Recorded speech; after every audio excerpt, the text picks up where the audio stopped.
Hey guys, welcome back! We're finally here, the last stretch of the Misadventures of Tron Bonne. After hours of heisting, puzzling, and Servbot training, it's time to wrap up our adventure with some big discoveries, tough challenges, and one last showdown. Before jumping into the final missions, I totally didn't get sidetracked maxing out every single Servbot's stats. Nope, not at all. Okay, fine, I absolutely did. But once you start, it's hard to stop.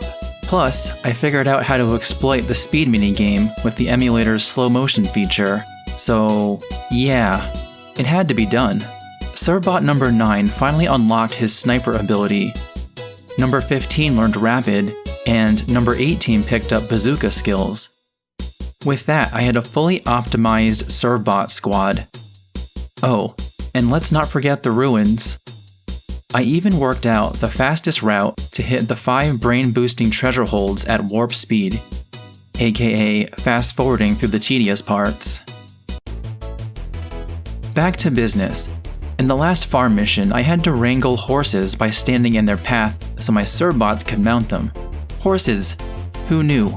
Then there was an unexpected discovery, capturing the Birdbot pilots after wrecking their mechs. I had no idea you could do that, but seeing those guys get scooped up was hilarious. The boss was yet another Star Wars AT-ST wannabe, but this time it came with backup. Those annoying pink flyers from the first farm mission. Luckily, I didn't have to defeat them, and they even got stuck on a sign during the chase. Suckers. Then I returned to Permiki Harbor for more container puzzles. By this point, I finally realized that Servbots with high brains give better hints. Gee, maybe I should have figured that out sooner, but who needs hints when you have sheer stubborn determination? Round 8? Crushed it. Round 9? Absolutely not.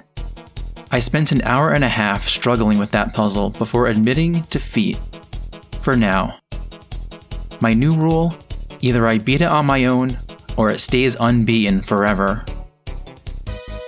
Time for the grand finale, but first, some important business. I sent out scouts, tortured a lazy Servbot, and chose number 27 as my favorite Servbot, giving him a shiny red headpiece and an extra stat boost. And with that, it was time for payback. Lex Loth, our favorite loan shark, pulled the classic scam, charging us interest on our interest. Naturally, his goon, Glide, throws Tron in prison, but in there, she reunites with Teasel and Bonne Bonne, who reveal Loth's plan, using the legendary Sleeping Colossus to take over the world. And unfortunately, Teasel already found the golden refractor needed to awaken it. Tron sends an SOS to the Gesellschaft, and number 27 leads the Servbots on a very successful prison break. Instead of making a clean escape, we decide to rob Loth blind while we're here. That leads us to an unexpected discovery, the Colossus itself.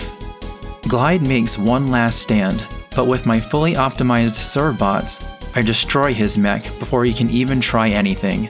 Then, in a hilarious turn of events, Bonne Bonne body slams Glide into the dirt. That was so satisfying.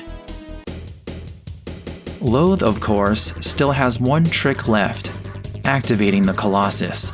It starts wrecking everything and the Bonds escape the underground prison, but then it attacks the Gesellschaft, injuring Tron in the process.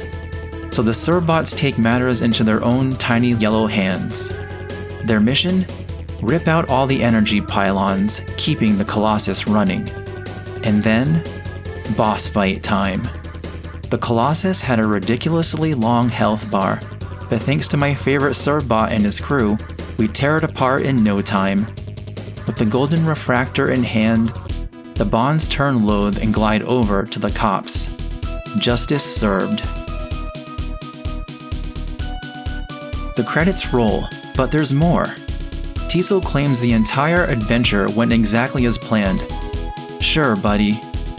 And just when things seem to be wrapping up nicely, number 27 accidentally tosses the golden refractor into the trash. Whoops. Tron is not pleased and promises him some quality time in the torture room. Oh, And then there's the casino level. If you take a break before doing the payback mission, the Servbots go gambling to make more money for the bonds.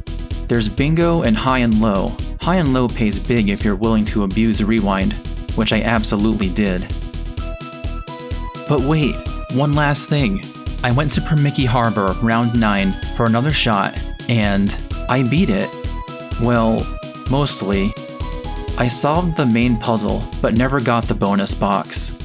I could have kept trying, but at that point, I was just happy to be free.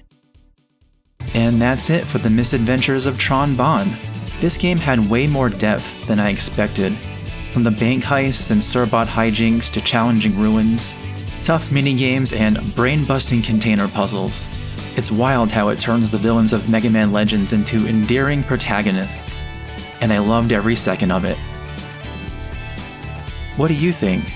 Did you power through the minigames, or did they drive you insane? Let me know in the comments. Thanks for watching, and I'll see you in the next one.